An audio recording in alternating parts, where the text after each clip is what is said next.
El Centre del Romànic del Consorci del Patrimoni Mundial de la Vall de Boí ja ha començat les seves accions d'estiu que finalitzaran el 31 d'agost. Entre les propostes, l'horari d'obertura de les esglésies s'allargarà fins a les 8 de la tarda. A més, a partir del dimecres 9 de juliol s'obriran les esglésies de Santa Maria de Cardet de 10 a 2 i l'Assumpció de Coll de 4 a 8 de la tarda, de dimecres a diumenge. També amb visites guiades.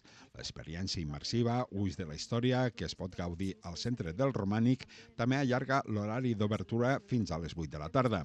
També es pot gaudir de la proposta artística Lux Mundi a Sant Climent de Taüll, on 4 artistes reinterpreten els frescos romànics de la iglesia amb l'acompanyament musical de Tarta Relena.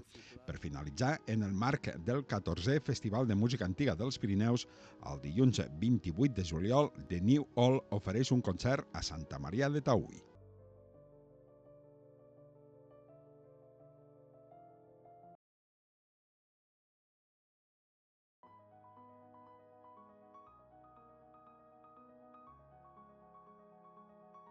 Crear i destruir també totes aquestes imatges que estem treballant i que estem ja amb la generació digital per explotar a on podem arribar, no, amb aquestes eines.